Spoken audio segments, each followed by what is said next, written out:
নমস্কাৰ মই ভাস্কৰ জ্যোতি পৰা আপোনালোক সকলোকে সমষ্টিৰ খবৰলৈ স্বাগতম জনাইছো। সমষ্টিৰ খবৰত আজি আমি নাওবৈছা সমষ্টিৰ বিষয়ে আলোচনা কৰিম। নাওবৈছা সমষ্টি পুনৰ নিৰ্ধাৰণৰ পাছত কেনেদৰে গঠিত হৈছে, নতুন ৰূপৰ নাওবৈছা সমষ্টি বিধানসভা নিৰ্বাচনৰে সাজু হৈছে।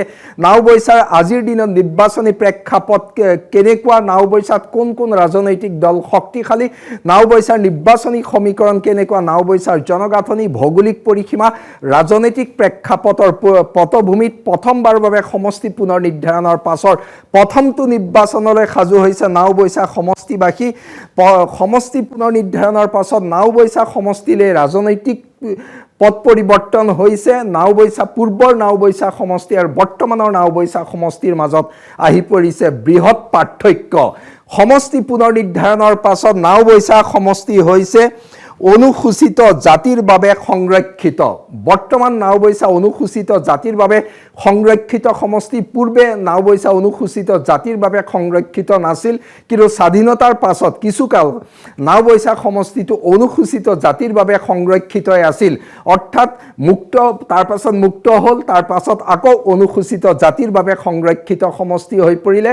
অনুসূচিত জাতিৰ বাবে সংৰক্ষিত সমষ্টি হোৱাৰ লগে লগে নাওবৈছাৰ পূৰ্বৰ ৰাজনীতিৰ অৱসান ঘটিল। নাওবৈছাত নতুন ৰাজনীতিকৰ প্ৰৱেশ ঘটিছে। নাওবৈছাৰ ৰাজনীতিত পৰিৱৰ্তন আহিছে, অৰ্থাৎ সংৰক্ষিত সমষ্টিটোৰ ৰাজনীতি 21ৰ বিধানসভা নিৰ্বাচনতকৈ বহু পৃথক হ'ব।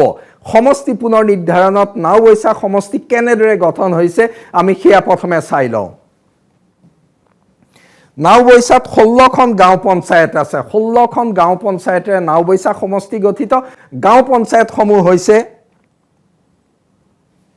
এই গাঁও পঞ্চায়তসমূহ আহিছে লখিমপুৰ, নাওবৈছা, বিহপুৰীয়া, ঢকুৱাখানা সমষ্টিৰ পৰা, অৰ্থাৎ পূৰ্বৰ লখিমপুৰ, পূৰ্বৰ নাওবৈছা, পূৰ্বৰ বিহপুৰীয়া, পূৰ্বৰ ঢকুৱাখানা অঞ্চলৰ একাংশ পঞ্চায়তক লৈ নতুনকৈ গঠন কৰা হৈছে নাওবৈছা বিধানসভা সমষ্টি। নাওবৈছা সমষ্টিৰ পঞ্চায়তসমূহ হৈছে বাঁহগৰা, ধুনাগুৰি, আদি এলেঙি, বাঁহগৰা, ধুনাগুৰি, BMP, ৰঙানদী, মধ্য নাওবৈছা, কমলাবাৰী, আজাদ, মধ্য তেলাহী, পূব তেলাহী, পশ্চিম তেলাহী, উত্তৰ তেলাহী, গুণাসুঁতি, পানীগাঁও, সোৱণশিৰি। এয়া হৈছে পঞ্চায়ত। এই পঞ্চায়ত কেইখন লখিমপুৰ, ঢকুৱাখানা আৰু পূৰ্বৰ নাওবৈছাৰ পৰা আহিছে। স্বাভাৱিকতে কেইবাটাও সমষ্টিৰ পৰা বিভিন্ন অঞ্চল লগ লাগি নতুন ৰূপত নাওবৈছা সমষ্টি গঠিত হ'ল। সেইকাৰণে ঢকুৱাখানাৰ ৰাজনীতিৰ এটা অংশ আহিলে, লখিমপুৰৰ ৰাজনীতিৰ এটা অংশ আহিলে, নাওবৈছাৰ ৰাজনীতিৰ এক বৃহৎ অংশ থাকি গ'ল। আৰু বিহপুৰীয়া সমষ্টিৰ দুখন পঞ্চায়ত অহাৰ লগে লগে পূৰ্বৰ বিহপুৰীয়া ৰাজনীতিৰো কিছু দিশ ইয়াত সন্নিৱিষ্ট হ'ল। অৰ্থাৎ নতুন ৰূপৰ নাওবৈছা সমষ্টিৰ লখিমপুৰ জিলাৰ ঢকুৱাখানা, লখিমপুৰ, বিহপুৰীয়া, নাওবৈছা পূৰ্বৰ এই চাৰিটা সমষ্টিৰ ৰাজনীতিৰ সংমিশ্ৰণ ঘটিল।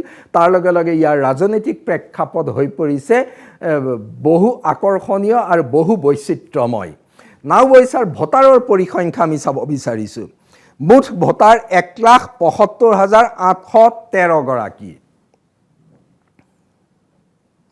পুৰুষ ভোটাৰ 88,368 গৰাকী।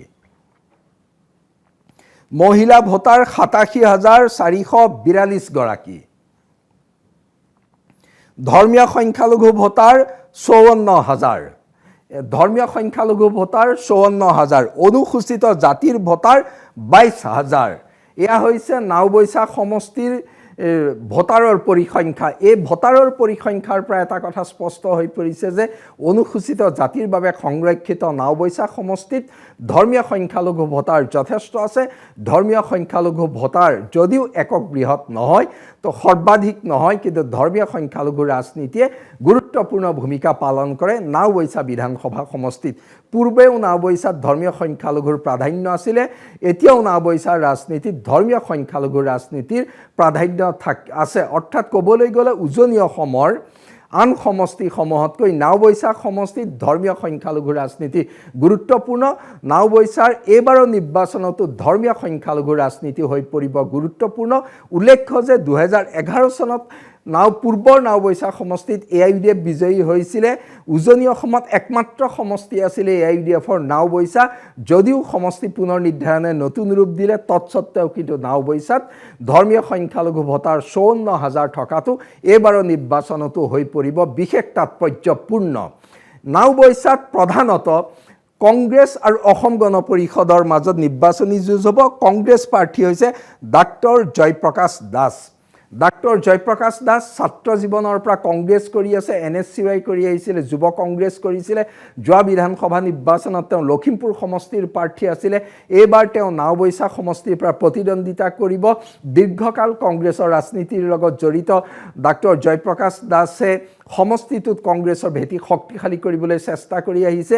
সমষ্টি পুনৰ নিৰ্ধাৰণৰ পাছৰ পৰা তেওঁ নাওবৈচা সমষ্টিত সাংগঠনিক ভেটি শক্তিশালী কৰিছে। নাওবৈচা সমষ্টিৰ মানুহৰ লগত জনসম্পৰ্ক বৃদ্ধি কৰিছে আৰু বিশেষকৈ নাওবৈচা সমষ্টিৰ যিবোৰ মূল ইছ্যু, সেই ইছ্যুবোৰক এইবাৰ তেওঁ নিৰ্বাচনী প্ৰেক্ষাপটত তুলি ধৰাৰ চেষ্টা কৰিছে। সমষ্টিটোত কংগ্ৰেছৰ সাংগঠনিক ভেটি পূৰ্বৰ পৰাই আছিলে। এইবাৰ ডাক্তৰ জয়প্ৰকাশ দাসে সেই সাংগঠনিক ভেটিত নতুন গতি দিয়াৰ চেষ্টা কৰিছে। অৰ্থাৎ কংগ্ৰেছ প্ৰাৰ্থীৰ ডাক্তৰ জয়প্ৰকাশ দাস প্ৰাৰ্থী আৰু দল দুয়োটাই নাওবৈচাত শক্তিশালী প্ৰতিদ্বন্দ্বিতা কৰাৰ দিশেৰে আগবাঢ়িছে। ইয়াৰ বিপৰীতে বিজেপিয়ে সমষ্টিটো এৰি দিছে অসম গণ পৰিষদত। অসম গণ পৰিষদৰ প্ৰাৰ্থী হৈছে বসন্ত দাস। উল্লেখ্য যে নাওবৈচা সমষ্টিটো অসম গণ পৰিষদে বিজেপিৰ পৰা বিচৰা নাছিল। নিবিচৰা স্বত্তেও বিজেপিয়ে সমষ্টিটো অসম গণ পৰিষদক এৰি দিছে। বিজেপি সমষ্টিটোক লৈ আত্মবিশ্বাসী নাছিল। বিজেপিয়ে সমষ্টিটো নিশ্চিত পৰাজয় হ'ব তেনেকুৱা এটা ধাৰণা কৰিছিল। যদিও নাওবৈচা বিজেপিয়ে সমষ্টিটো তেওঁলোকৰ হাতত থকাটোৱে বিচাৰিছিল, কিন্তু বিজেপিৰ ৰাজ্যিক নেতৃত্বই সমষ্টিটো অসম গণ পৰিষদক এৰি দিলে। অসম গণ পৰিষদৰ নাওবৈচা সমষ্টিত সংগঠন আছে হয়। অসম গণ পৰিষদ আৰু বিজেপি, অসম গণ পৰিষদতকৈ বিজেপিৰ সংগঠন শক্তিশালী।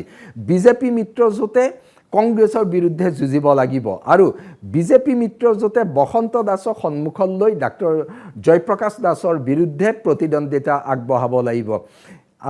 নাওবৈচা সমষ্টিত মূল ৰাজনৈতিক দল এই দুটাই বিৰোধী ঐক্যৰ ডাক্তৰ জয়প্ৰকাশ দাস, বিজেপি মিত্ৰজোঁটৰ বসন্ত দাস, এই দুই শিবিৰৰ মাজতেই নিৰ্বাচনী যুঁজ আগবঢ়াৰ লক্ষণ এতিয়ালৈকে দেখিবলৈ পোৱা গৈছে। এতিয়া আহোঁ নাওবৈচাৰ নিৰ্বাচনী ইছ্যু। নাওবৈচাৰ নিৰ্বাচনী ইছ্যু বুলি ক'বলৈ গ'লে প্ৰথম কথা আহি পৰিব সমষ্টিটোৰ উন্নয়ন। উত্তৰ অসমৰ সমষ্টি নাওবৈচা দীৰ্ঘদিন ধৰি উন্নয়নমূলক কাম কাজ নাই হোৱা বুলি অভিযোগ শুনি অহা হৈছিলে। কংগ্ৰেছৰ দিনতো সমষ্টিটো অৱহেলিত আছিলে। সমষ্টিটোৰ ভিতৰৰ বহু অঞ্চলত আন্তঃগাঁথনি নাই, বাট পথৰ দুৰৱস্থা, চিকিৎসা শিক্ষাৰ দুৰৱস্থা, বহুবোৰ অৱস্থা আছিলে। যোৱাবাৰো সমষ্টি বিজেপি চৰকাৰ থকাৰ দিনত 2016ত AIUDF জয়ী হৈছিলে, 2021ত কংগ্ৰেছ জয়ী হৈছিলে। এই দুইটা কাৰ্যকালতে বিৰোধী বিধায়ক থকাৰ বাবে সমষ্টিটোত কাম হোৱা নাছিলে বুলি অভিযোগ শুনা যায়।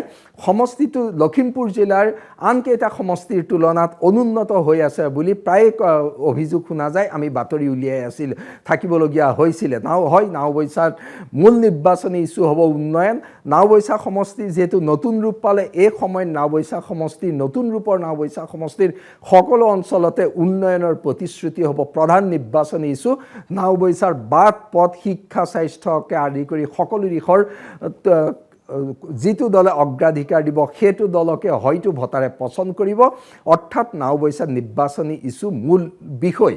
এই ক্ষেত্ৰত উল্লেখ কৰিব লাগিব যে পূৰ্বৰ কংগ্ৰেছ চৰকাৰ আৰু বৰ্তমানৰ বিজেপি চৰকাৰৰ দিনত উন্নয়নমূলক কাম কাজ কেনেদৰে হৈছে তাৰো তুলাচনীৰে বিচাৰ কৰিব নাওবৈচাৰ ভোটাৰে। উন্নয়নমূলক ইছ্যুৰ লগতে নাওবৈচাৰ ৰাজনীতিত সমগ্ৰ ৰাজ্যৰ লগতে এটা ব্যাপক প্ৰভাৱ থকা নিৰ্বাচনী ইছ্যু হৈছে হিতাধিকাৰীমূলক আঁচনি। হিতাধিকাৰীমূলক আঁচনিয়ে নাওবৈচা ভোটাৰক স্পৰ্শ কৰি গৈছে। নাওবৈচাতো হিতাধিকাৰীমূলক আঁচনিৰ ব্যাপক প্ৰভাৱ পৰিব। হিতাধিকাৰীমূলক আঁচনিৰ জৰিয়তে বিজেপি মিত্ৰজোঁটৰ প্ৰাৰ্থীগৰাকীয়ে ভোট লাভ কৰিব বুলি আশা কৰিছে। কিন্তু আন সমষ্টিত যিদৰে হিতাধিকাৰী ভোট বৃহৎ সংখ্যক যাব পাৰে, কিন্তু নাওবৈচা নোযোৱাৰ সম্ভাৱনাও আছে, কাৰণ বৃহৎ সংখ্যক ধৰ্মীয় সংখ্যালঘু ভোটাৰ আছে। ধৰ্মীয় সংখ্যালঘুৰ ভোট বিশেষ ধৰণেৰে অগপৰ প্ৰাৰ্থীগৰাকীয়ে নোপোৱাৰ সম্ভাৱনাই দেখিবলৈ পোৱা গৈছে। সেইটো এটা দিশ আছে। তাৰ লগতে নাওবৈচাটো সমগ্ৰ ৰাজ্য জোকাৰি যোৱা নিৰ্বাচনী ইছ্যুবোৰে ক্ৰিয়া কৰিব। বিৰোধীয়ে উত্থাপন কৰা বিজেপি চৰকাৰৰ স্বৈৰাচাৰিতা, বিজেপিৰ দিনত গণতন্ত্ৰৰ আঘাত হনা, বিজেপিৰ দিনত বাক স্বাধীনতা হৰণ কৰা আৰু বিজেপিয়ে খিলঞ্জীয়া অসমীয়া জনগোষ্ঠীসমূহৰ অধিকাৰ খৰ্ব কৰাৰ অভিযোগে নিশ্চিতকৈ নাওবৈচাৰ ভোটাৰকো স্পৰ্শ কৰি যাব। সমান্তৰালকৈ বিজেপিয়ে যিদৰে অসমত বংগমূলীয় ধৰ্মীয় সংখ্যালঘুৰ আগ্ৰাসন হৈছে বুলি কৈছে, সেইটো নাওবৈচাৰ হিন্দু বসতি প্ৰধান অঞ্চলসমূহ নিশ্চিতকৈ ক্ৰিয়া কৰিব, কাৰণ নাওবৈচাত ধৰ্মীয় সংখ্যালঘুৰ মাজত খিলঞ্জীয়া মুছলমানৰ লগতে বংগমূলীয় ধৰ্মীয় সংখ্যালঘু আছে। অৰ্থাৎ উজনি অসমত বংগমূলীয় ধৰ্মীয় সংখ্যালঘুৰ অৱস্থিতি বৃহৎ হাৰত দেখিবলৈ পোৱা যায় নাওবৈচা সমষ্টিত। সেইকাৰণে হিন্দু বসতি প্ৰধান অঞ্চলসমূহত বিজেপিৰ বংগমূলীয় ধৰ্মীয় সংখ্যালঘুৰ আগ্ৰাসনৰ প্ৰসংগই গুৰুত্ব পাব।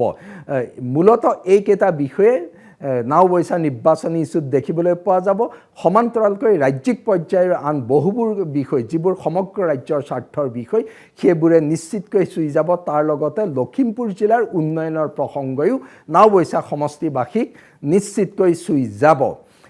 ইয়াৰ এতিয়া আমি চাব খুজিছোঁ যে কংগ্ৰেছ কিমান শক্তিশালী। সমষ্টিটোক লৈ কংগ্ৰেছ আজিৰ দিনত আত্মবিশ্বাসী। কংগ্ৰেছে সম্পূৰ্ণ আত্মবিশ্বাসী হৈ আছে। উজনি অসমৰ যি ২-৩টা সমষ্টিক লৈ আত্মবিশ্বাসী, তাৰ ভিতৰত তেওঁলোক নাওবৈচা সমষ্টিক লৈ আত্মবিশ্বাসী। কংগ্ৰেছৰ অভ্যন্তৰীণ সমীক্ষাই দেখুৱাইছে যে নাওবৈচা সমষ্টিটো কংগ্ৰেছে সহজে লাভ কৰিব। সেইকাৰণে কোনো পৰ্যায়ত ৰাইজৰ দলে বিচাৰি থকা স্বত্তেও তেওঁলোকে সমষ্টিটো দিবলৈ ৰাজি নহ'লে।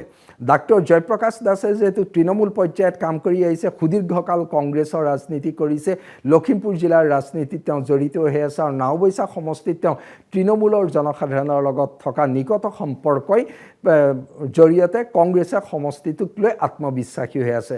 সঁচা কথা, কংগ্ৰেছৰ সংগঠন ভাল, তাৰ লগতে ধৰ্মীয় সংখ্যালঘুৰ বৃহৎ সংখ্যক ভোট কংগ্ৰেছে লাভ কৰিব বুলি আশা কৰিছে। হয়, কাৰণ ধৰ্মীয় সংখ্যালঘুৰ ভোট কংগ্ৰেছলৈ যোৱাৰ পূৰ্ণ সম্ভাৱনা আছে। ধৰ্মীয় সংখ্যালঘুৰ অতি কম সংখ্যক ভোটহে অগপ প্ৰাৰ্থীজনে লাভ কৰাৰ সম্ভাৱনা আছে। সেই ধৰ্মীয় সংখ্যালঘু ভোটৰ বৃহৎ সংখ্যক গ'লে আৰু আন জনগোষ্ঠীৰ ভোটৰ মাজত বিভাজন হ'লে কংগ্ৰেছে হিচাপ কৰিছে যে অগপ প্ৰাৰ্থীগৰাকীক তেওঁলোকে সহজে পৰাস্ত কৰিব পাৰিব। অৰ্থাৎ হিন্দু ধৰ্মাৱলম্বী ভোটৰ বিভাজন আৰু মুছলমান ভোট একগোট হৈ পৰিলে কংগ্ৰেছ প্ৰাৰ্থীগৰাকী নিৰ্বাচিত হ'ব বুলি কংগ্ৰেছে হিচাপ কৰিছে। অৱশ্যে বিজেপি মিত্ৰজোঁটেও সহজে সমষ্টিটো কংগ্ৰেছক জয়ী হ'বলৈ নিদিয়ে। তেওঁলোকেও নিজৰ ৰণকৌশল যুগুত কৰিছে। এতিয়া অসম গণ পৰিষদ সমষ্টিটোত কিমান শক্তিশালী।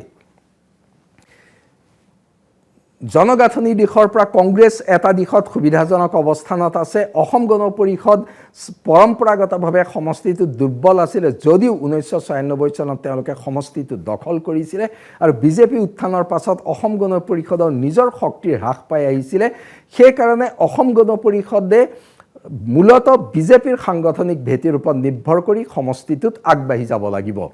অসম গণ পৰিষদৰ প্ৰাৰ্থীগৰাকীৰ মূল ইছ্যুৱে হ'ব ডক্টৰ হিমন্ত বিশ্ব শৰ্মা চৰকাৰে লখিমপুৰ জিলা নাওবৈচা সমষ্টিৰ মানুহকে ধৰি সমগ্ৰ ৰাজ্যৰ বাবে যিবোৰ কাম কৰিছে সেইখিনি হ'ব। সেই খতিয়ানৰ ভিত্তিতে তেওঁলোকে নাওবৈচা সমষ্টিত ভোট বিচাৰিব লাগিব। আজিৰ দৃষ্টিত দেখিবলৈ পোৱা গৈছে যে কংগ্ৰেছৰ সমষ্টিটো যিদৰে সুসংঘবদ্ধ হৈ আছে, তাৰ তুলনাত অসম গণ পৰিষদ সিমান সুসংঘবদ্ধ নোহোৱা যেন ধাৰণা হৈ আছে। সেইকাৰণে লখিমপুৰ জিলাৰ আনকেইটা সমষ্টিতকৈ বিজেপি মিত্ৰজোঁট জটিল পৰিস্থিতিৰ মুখামুখি হৈছে নাওবৈচা সমষ্টিত। সেই দিশৰ পৰা নাওবৈচা সমষ্টিত বিজেপি মিত্ৰজোঁটে নতুন কি ৰণকৌশল লয়, নিৰ্বাচনী প্ৰচাৰৰ সময়ত তেওঁলোকৰ কৌশল কি সলনি কৰে, বা কংগ্ৰেছৰ ভোট বিভাজন কৰি অগপ প্ৰাৰ্থীগৰাকীলৈ অনাৰ বাবে কি কি কৌশল লয়, সেই কথাবোৰ গুৰুত্বপূৰ্ণ হ'ব। কিন্তু নাওবৈচাৰ ৰাজনীতি আজিৰ দিনত দেখিবলৈ পোৱা গৈছে এই এনেকুৱা অৱস্থাতে আছে। তাৰ লগতে নাওবৈচাটো মুখ্যমন্ত্ৰী ডক্টৰ হিমন্ত বিশ্ব শৰ্মাৰ ব্যক্তিত্বৰ প্ৰভাৱ গুৰুত্বপূৰ্ণ হৈ পৰিব। তেওঁ মুখ্যমন্ত্ৰী হিচাপে তেওঁ লোৱা ভূমিকাই নাওবৈচাৰ ভোটাৰকো স্পৰ্শ কৰিব। একেদৰে বিৰোধী কংগ্ৰেছৰ প্ৰদেশ কংগ্ৰেছৰ সভাপতি গৌৰৱ গগৈৰ ব্যক্তিত্ব তেওঁ অসমৰ জাতীয় জীৱনৰ প্ৰসংগত উত্থাপন কৰা প্ৰসংগ আৰু অসমৰ ৰাজনীতিত গৌৰৱ গগৈয়ে এই নিৰ্বাচনত যিবোৰ মূল বিষয় উত্থাপন কৰিছে, গণতন্ত্ৰৰ সুৰক্ষা, অসমীয়া মানুহৰ সুৰক্ষা, এই প্ৰসংগৰ বাবে নিশ্চিতকৈ কংগ্ৰেছক ভোটাৰক প্ৰভাৱান্বিত কৰিব। মুঠৰ ওপৰত নাওবৈচাৰ নিৰ্বাচনী দৃশ্যপট আজিৰ দিনত এনেকুৱাই। কংগ্ৰেছ শক্তিশালী অৱস্থানত আছে। অগপ প্ৰাৰ্থীগৰাকীয়ে শক্তিশালী কংগ্ৰেছৰ বিৰুদ্ধে যুঁজিব লাগিব। অৱশ্যে বিজেপি অগপৰ ভোট বিভাজন নহ'লে অগপ প্ৰাৰ্থীগৰাকীয়ে কংগ্ৰেছ প্ৰাৰ্থীগৰাকীক প্ৰবল প্ৰত্যাহ্বান জনাব পাৰিব। অৰ্থাৎ তীব্ৰ প্ৰতিদ্বন্দ্বিতাৰ সম্ভাৱনাও সমষ্টিটোত নুই কৰিব পৰা নাযায়। মুঠৰ ওপৰত আজিৰ দিনটোলৈকে নাওবৈচা সমষ্টিৰ নিৰ্বাচনী দৃশ্যপট হৈছে এয়া।